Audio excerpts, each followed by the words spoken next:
All right, y'all. Hey, what's up? My name is Martin Benson. I'm a visual artist, a podcast host, an art teacher, a dad, a friend, a stranger. So many roles: son, brother, colleague, everything, neighbor, whatever. All the different roles that I play in my life.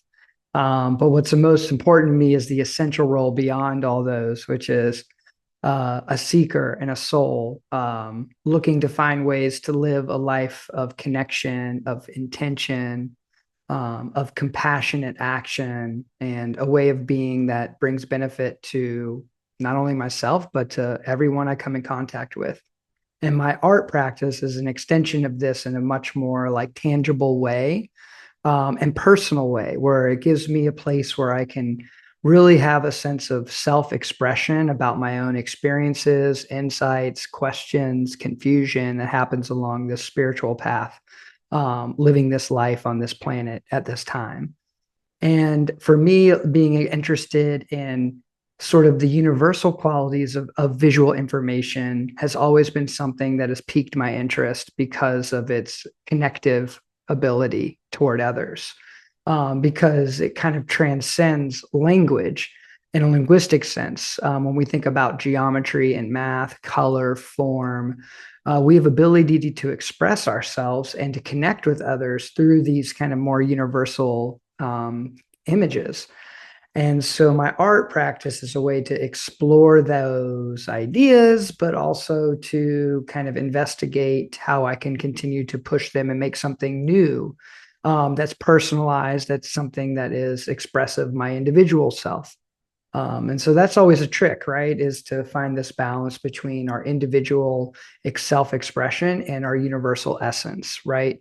This sort of dichotomy between individualism and collectivism. And so, how do we bridge the gap, or how do we create a sense of unity between those two, and the way that we move in the world? And as an artist, I seek to try to do that through the imagery that I do, thinking about bridging heaven and earth, having sort of transcendental kind of imagery and feeling, but also have some atmospheric qualities, horizon lines, things that kind of harken back toward an earthly experience. It's like, how do I balance those two?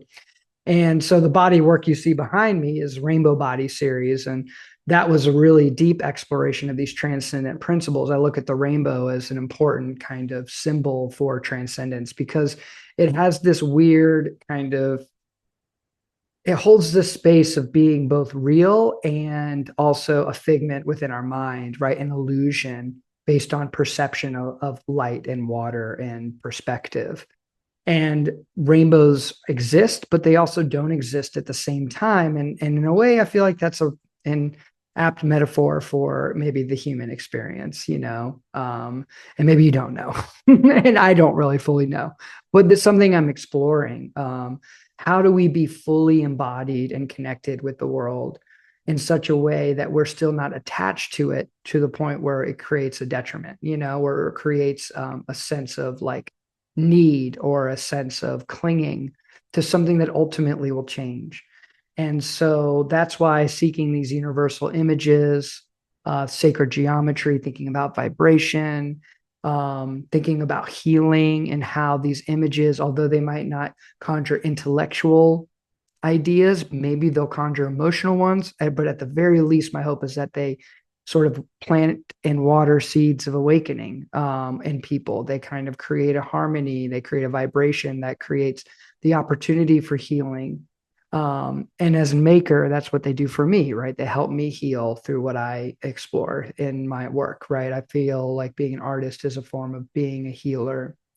I've always kind of loved the Jungian idea of like the wounded healer of souls, like that we have to kind of heal ourselves, move through our trauma, move through our dark nights of the soul, so that we can help heal others.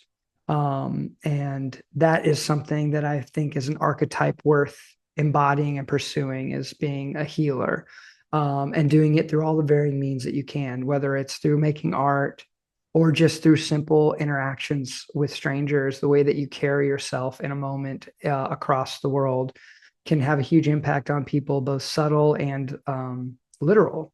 So it just depends on the conditions. But overall, being an artist for me is about living a deeply intentional life and using my art as a vehicle for my own healing and awakening, and as a vehicle for perhaps helping others on their healing and awakening journeys as well.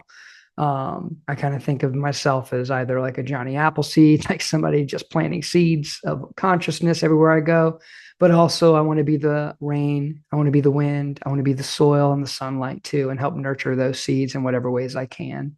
But at the end of the day, the magic is not up to me. It's up to God, or the universal, consciousness that pervades all things, the oneness, the creator of all creation, whatever we want to call it. At the end of the day, we have to surrender to that, and we have to leave room for that magical, mystical, mysterious energy that pervades the universe to do its work and not get in the way. So we're kind of become more facilitators for these things as opposed to like trying to be forceful with it. That was a long rant. I don't even know if it made sense, but that's a sense of kind of where my head's at, and where my intentions are as an artist and the kind of work I make.